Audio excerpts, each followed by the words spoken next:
1952 was a really important year in history. It was a year marked by significant global events that shaped the course of the 20th century. The world was still reeling from the aftermath of World War II, and the geopolitical landscape was undergoing rapid changes. The world was still recovering from World War II, and things were tense. Cities across Europe were in the process of rebuilding from the devastation of the war.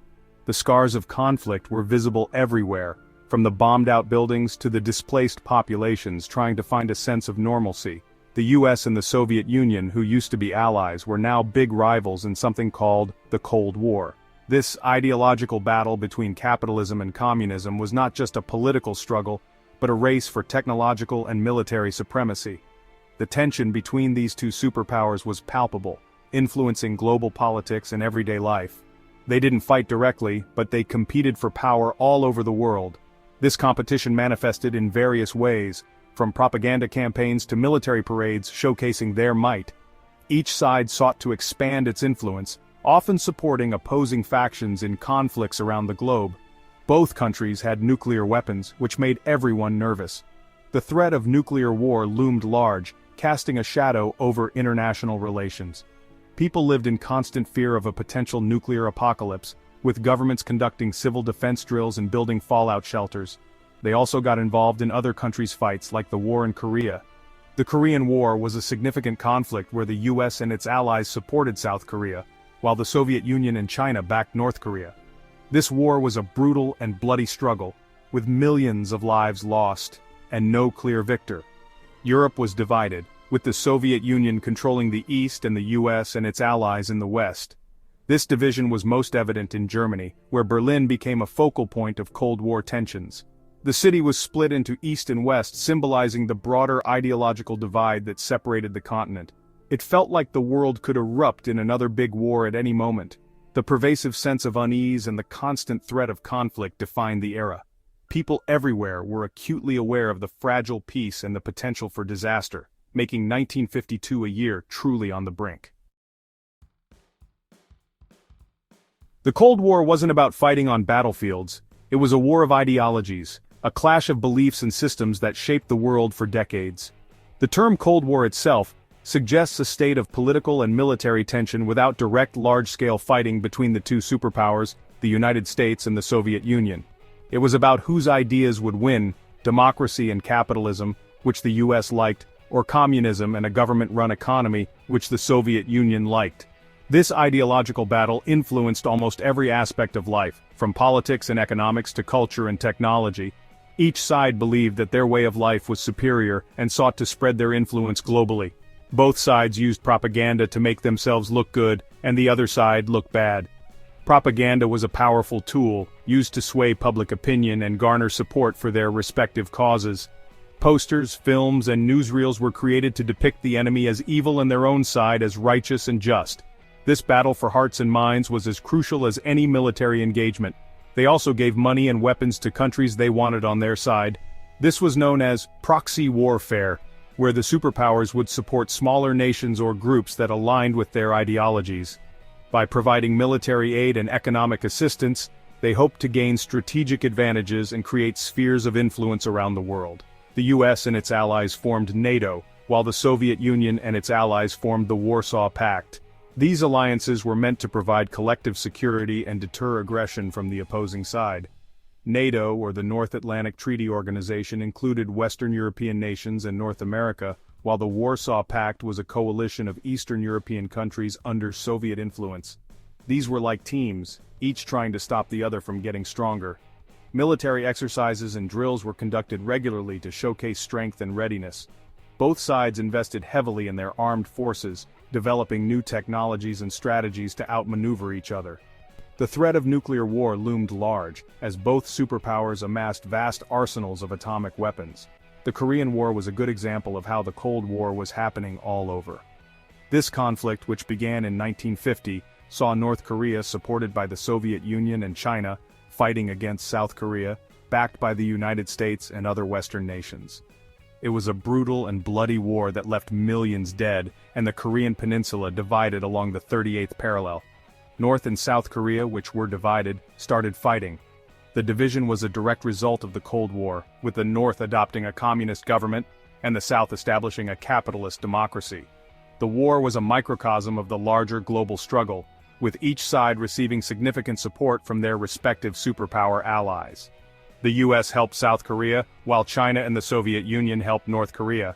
This international involvement turned the Korean War into a proxy battle, with both sides testing their military capabilities and strategies. The conflict also highlighted the willingness of the superpowers to intervene in regional disputes to protect their interests and expand their influence. It was a messy fight that showed how divided the world had become. The Korean War ended in an armistice in 1953, but the tensions and divisions it created persisted for decades. The Cold War continued to shape international relations, leading to other conflicts and crises around the globe. The legacy of this period is still felt today as the world grapples with the remnants of this ideological struggle. While the Cold War was happening, big changes were also happening in other parts of the world, especially the Middle East. The region was undergoing significant political and social transformations that would shape its future for decades to come.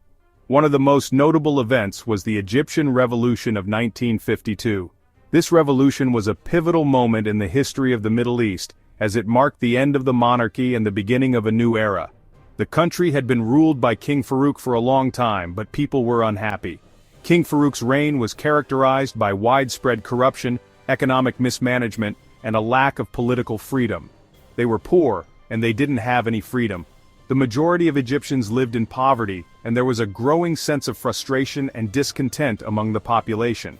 In July 1952, a group of soldiers, led by Gamal Abdel Nasser, took over the government and forced the king to leave. This group, known as the Free Officers Movement, aimed to end the monarchy and establish a republic. This was a huge deal. The revolution not only changed the political landscape of Egypt but also had a profound impact on the entire Middle East. It meant the end of the king's rule and the beginning of something new for Egypt. The revolution paved the way for significant social and economic reforms, and it inspired other movements across the region. Under Nasser's leadership, Egypt embarked on a path of modernization and development. Nasser's vision for Egypt included land reforms, industrialization, and the nationalization of key industries. One of the most significant actions taken by Nasser was the nationalization of the Suez Canal in 1956. This bold move challenged the influence of colonial powers in the region and asserted Egypt's sovereignty. The nationalization of the Suez Canal led to the Suez Crisis, a major international conflict that drew in several world powers. Despite the challenges, Nasser emerged as a hero in the Arab world, and his actions had a lasting impact on the region. The Egyptian Revolution of 1952 and the subsequent actions taken by Nasser set the stage for a new era in the Middle East. The region would continue to experience turmoil and change, but the legacy of the revolution would endure. In the middle of all this chaos, something amazing happened in England. A young woman became queen. Her name was Elizabeth, and she was only 25 years old when her father, King George VI, passed away. Her coronation, which is like a big ceremony to make her queen officially, was a huge event. People all over the world watched it on TV.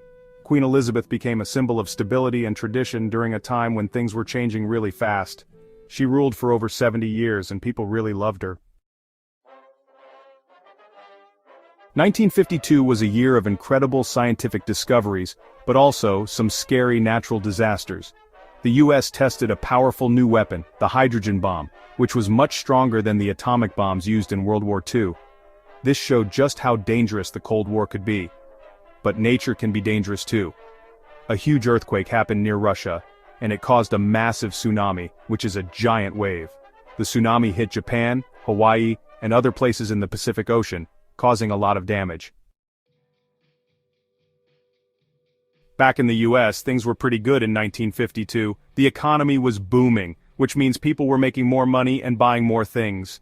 New houses and cars were being built, and people felt optimistic about the future. This time period is sometimes called the American Dream because so many people were doing well. New music like rock and roll was becoming popular, and a young singer named Elvis Presley was just starting to become famous. In the US election, a war hero named Dwight D. Eisenhower became president. He promised to keep the country safe and strong, and he won by a landslide, which means almost everyone voted for him. Eisenhower was a popular president. He worked to keep the economy strong and to stop communism from spreading. He also started a big project to build highways all across the US, which changed the way Americans traveled and lived. 1952 was also a year of amazing accomplishments by individuals. A British woman named Anne Davison became the first woman to sail alone across the Atlantic Ocean. It was a dangerous journey, but she showed incredible courage and skill.